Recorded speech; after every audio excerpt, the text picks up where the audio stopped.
मेरे channel superb exam में आप सभी का स्वागत है। दोस्तों, आज मैं आपके लिए साइंस क्लास 10th चैप्टर 1 के 20 मोस्ट इम्पॉर्टेंट एमसीक्यूज़ लेकर आ चुका हूँ, जो कि पेपर में हमेशा आते ही है। तो सबसे पहला एमसीक्यूज़ ये रहा आपके सामने। Consider reaction Na plus O2 is equal to Na2O moles of sodium needed to be balance equation would be. यानी कि आपने जो इक्वेशन आप अपने सामने देख रहे हो, उसमें सोडियम के कितने मोल की ज़रूरत है इसको बैलेंस करने के लिए। तो आप इसका ऑप्शन आंसर सोच सकते हैं, मुझे कमेंट भी कर सकते हैं। तो चलिए आप थोड़ा सोच लीजिए, मैं भी थोड़ा सोच ही लेता हूँ।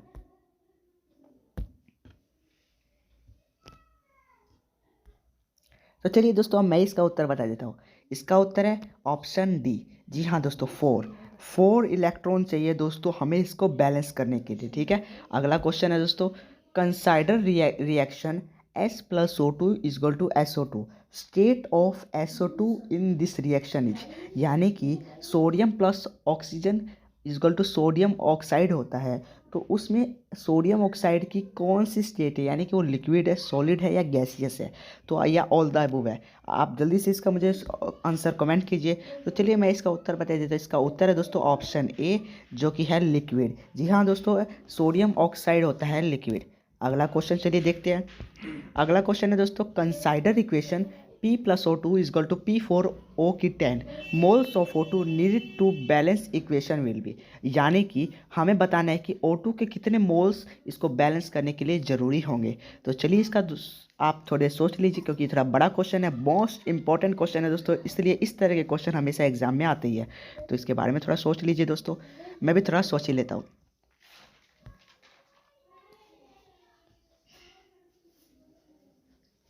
तो चलिए अब मैं इसका उत्तर बता देता हूँ। इसका उत्तर है दोस्तों ऑप्शन सी। जी हाँ दोस्तों, O2 के हमें 5 मोल्स चाहिए इसको बैलेंस करने के लिए। कितने मोल्स चाहिए? 5 मोल्स चाहिए।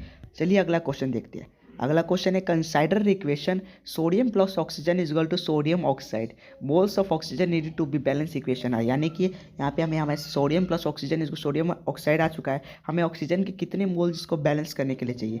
तो इसका उत्तर है दोस्तों ऑप्शन डी, 4 मोल्स चाहिए हमें इसको बैलेंस करने के लिए। अगर आपको इसका जवाब पता था तो मुझे कमेंट जरूर कीजिएगा। ठीक है, तो चलिए अगले क्वेश्चन की तरफ चलते हैं। इसका अगला क्वेश्चन है दोस्तों, consider equation aluminium plus oxide is equal to aluminium oxide moles of L need to be balance equation. यानी कि बताना है कि आपको एल्यूमिनियम के कितने मोल चाहिए इसको बैलेंस करने के लिए। तो आप बताइए इसको बैलेंस करना दोस्तों। एक मैं आप बात बता देता हूँ, इस तरह के क्वेश्चन बहुत बार आते हैं, इसलिए इस तरह के क्वेश्चन को आप रट लीजिए।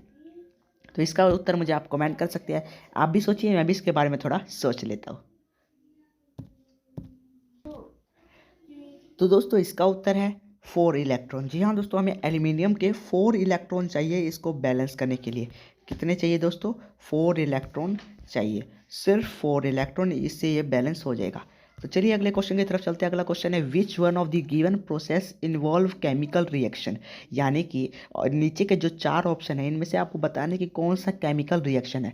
Storing of oxygen gas under pressure in A gas cylinder. यानी कि ऑक्सीजन गैस को गैस सिलेंडर के अंदर प्रेशर के अंदर इसको स्टोर करना, क्या केमिकल रिएक्शन है। Keeping petrol in China dish, यानी कि पेट्रोल को चाइना डिश में इन द ओपन में रखना है, क्या केमिकल रिएक्शन है। लिक्विफिकेशन ऑफ एयर, क्या केमिकल रिएक्शन है। Heating copper wire in the presence of air at high temperature, यानी कि कॉपर वायर को high pressure presence of air के और हाई टेम्परेचर के प्रेजेंस में इसको हीट करना, क्या ये केमिकल रिएक्शन है। आप मुझे इसका जवाब मुझे कमेंट कीजिए और इसके बारे में आप थोड़ा सोच लीजिए, क्योंकि ये भी एक मोस्ट इंपॉर्टेंट क्वेश्चन है।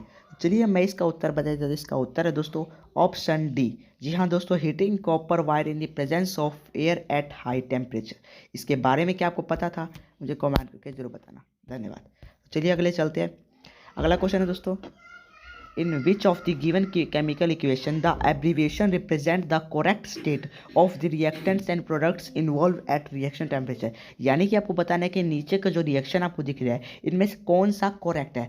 क्या ये ए करेक्ट है, बी करेक्ट है, सी करेक्ट है या डी करेक्ट है। आपको बताना है कि इनमें से कौन सा करेक्ट बिल्कुल इक्वेशन बना हुआ है। तो आप इसके बारे में थोड़ा ध्यान से देखिए और मुझे इसका जवाब मुझे कमेंट कीजिए।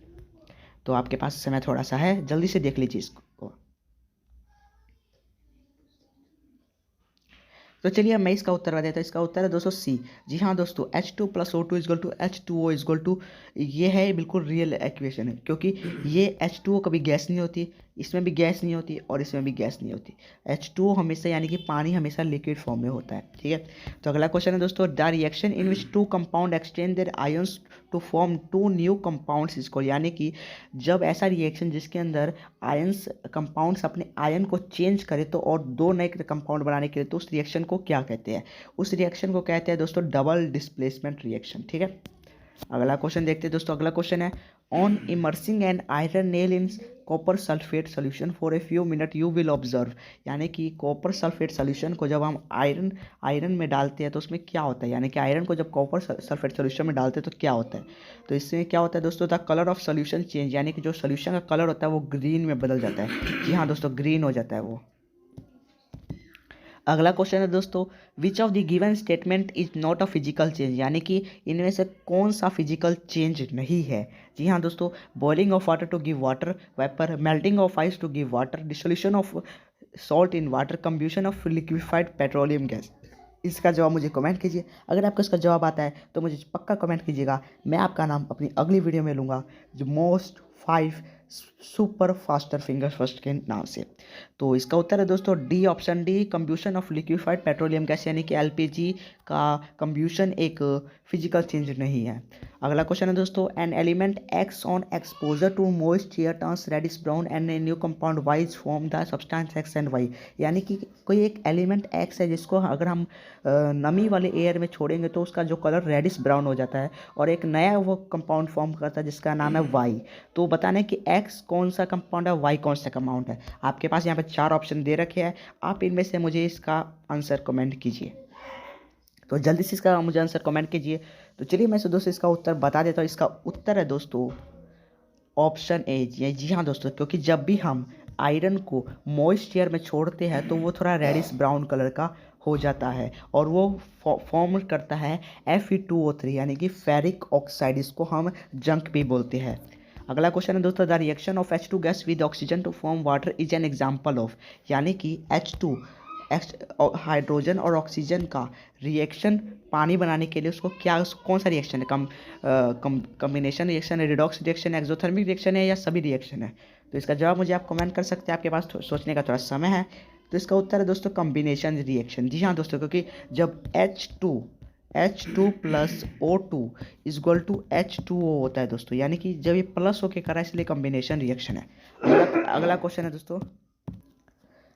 है दोस्तों, रैंकिडिटी कैन बी प्रिवेंटेड बाय। जी हाँ दोस्तों, आपको बताना है कि रैंकिडिटी कैसे रोक सकते हैं। रैंकिडिटी क्या होती है दोस्तों, जब भी हम किसी चिप्स या कुरकुरे या पैकेट को खुले हवा में छोड़ देते हैं तो वो एक तरह से बासी सा हो जाता है, उसके अंदर ऑक्सीडेशन के कारण वो ख़राब हो जाता है, जो हमारे लिए अच्छा नहीं होता, उससे कहते हैं रैंकिडिटी। तो उसको बचाने के लिए हमें करना क्या चाहिए? हमें एंटीऑक्सीडेंट का यूज़ करना चाहिए, हमें लाइट से उसको दूर रखना चाहिए, हमें उसको रेफ्रिजरेटर में रखना चाहिए, या सभी? तो इसका जो दोस्तों उत्तर है, हमें एंटीऑक्सीडेंट को उसके अंदर डालना चाहिए, जिससे कि रैंकिडिटी कम होती है। अगला क्वेश्चन है दोस्तों, in which of the given heat energy will be evolve, यानी कि इनमें से किस में हीट एनर्जी निकलती है? जी हाँ दोस्तों, इलेक्ट्रोलाइटिस ऑफ वाटर के अंदर, या बर्निंग ऑफ एलपीजी के अंदर, decomposition of AgBr and dissolution of NH4Cl in water. तो इसको बताना है दोस्तों, इसका जवाब मुझे कमेंट कीजिए। तो चलिए मैं इसका उत्तर बता दूं। इसका उत्तर है दोस्तों बर्निंग ऑफ एलपीजी, क्योंकि जब हम एलपीजी को जलाते हैं तो उसके अंदर हीट एनर्जी निकलती है। तो अगला क्वेश्चन है दोस्तों, consider reaction is an example of 4NH3 plus 5O2 is equal to 4NO plus CH2। जी हाँ दोस्तों, बताना है कि अभी कौन सा रिएक्शन है, डिस्प्लेसमेंट रिएक्शन है, कम्बिनेशन रिएक्शन है, रिडॉक्स रिएक्शन है, न्यूट्रलाइजेशन रिएक्शन है, या डिस्प्लेसमेंट रिएक्शन भी है, रिडॉक्स भी है, या कम्बिनेशन है और रिडॉक्स भी है, या डिस्प्लेसमेंट है और रिडॉक्स भी है, या डिस्प्लेसमेंट है, न्यूट्रलाइजेशन भी है। आपको इनमें से कुछ बताना है दोस्तों। यहाँ पे 4 ऑप्शन आपको नीचे दे रखे हैं, यानी कि आपको 4 ऑप्शन दे रखे हैं, इनमें से कोई 2 आपको बताना है। तो दोस्तों इसका उत्तर है ऑप्शन सी। जी हाँ दोस्तों, ये है एक डिस्प्लेसमेंट रिएक्शन भी है, रिडॉक्स रिएक्शन भी है। फिर आपके सामने जहाँ पर एक क्वेश्चन है, dilute ferrous sulphate solution was gradually to the beaker containing acidified permanganate solution, the light purple color of this solution fades and finally disappears which of the given equation is the correct expression for the observation. दोस्तों यहाँ पर आपको कुछ एक रामायण सी दे रखी है, आप इसको एक बार पढ़ सकते हो ध्यान से, जिसके अंदर बताया गया है कि एक दिलुट फेरस सल्फेट सोल्यूशन है जिसको हम बीकर के अंदर एसिडिक परमानेंट के अंदर ऐड करते हैं, जिससे light purple colour of the solution जो खत्म हो जाता है। विच ऑफ द यानी कि इस चीज़ को कौन सा इक्वेशन बिल्कुल शो करता है, तो इसका उत्तर आप सोच सकते हैं दोस्तों और मुझे कमेंट कीजिए। चलिए दोस्तों मैं इसका उत्तर बता देता हूँ। इसका उत्तर है दोस्तों ऑप्शन ए। दोस्तों इसका उत्तर है दोस्तों option A, KMNO is an oxidizing agent dioxide FeSO4। ठीक है, आप इसका मतलब कि KMNO एक ऑक्सीडाइजिंग एजेंट था जो कि ऑक्सीडाइज होता है FeSO4 के, जो कि इसके अनुसार बिल्कुल ठीक है। ठीक है, तो चलिए अगले क्वेश्चन की तरफ चलते हैं। अगला क्वेश्चन है दोस्तों विच of the following is an endothermic process, यानी कि इनमें से कौन सा एक एंडोथर्मिक प्रोसेस है। दोस्तों आपके सामने ऑप्शन है dilution of sulphuric acid, sublimation of dry ice, condensation of water vapour and evaporation of water. दोस्तों आपको बताना है कि इनमें से कौन सा है, इनमें से कोई दो है दोस्तों, इसमें ऐसे AC BC या BD, आपको इनमें से बताना है कि इनमें से कौन सा ये सब है।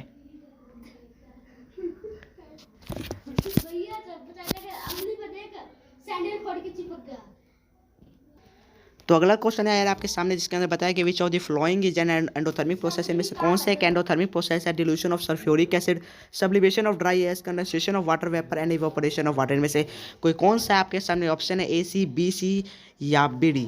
तो इसका आंसर है दोस्तों, इसका आंसर है B और D। जी हाँ दोस्तों, इसका आंसर है B और D, यानी कि sublimation of dry S and evaporation of water है एक एंडोथर्मिक प्रोसेस। अगला क्वेश्चन है विच of the given gas can be used for storage of fresh sample of an oil for a long time, यानी कि इनमें से कौन सा प्रोसेस फ्रेश ऑयल को लॉन्ग टाइम तक अच्छे से रखने के लिए कौन सा यूज़ किया जाता है। इसका उत्तर है दोस्तों हीलियम और नाइट्रोजन इसके लिए लाभदायक है। तो अगला क्वेश्चन है दोस्तों fatty food become rancid due to process of, यानी कि जो फैटी फूड होता है वो किसके कारण हो जाता है। दोस्तों मैंने अभी पहले बताए थे इसे किसके कारण होता है, ऑक्सीडेशन के कारण, कोरोजन के कारण, रिडक्शन के कारण या हाइड्रोजनेशन के कारण। अगर आप इसका जवाब पता है तो मुझे कमेंट कीजिए। चलिए मैं इसका जवाब बता, इसका जवाब दोस्तों ऑक्सीडेशन के कारण जो रैंकेड फूड होता है वो हो जाता है खराब। अगला क्वेश्चन दोस्तों chemical formula of lead sulphate, यानी कि लीड सल्फेट का केमिकल फार्मूला क्या है। तो लीड सल्फेट का केमिकल फार्मूला इनमें से कौन सा है दोस्तों, आप बताइए। तो केमिकल फार्मूला PbSO4, यानी कि ये है लीड सल्फेट का केमिकल फार्मूला। तो धन्यवाद आज की वीडियो देख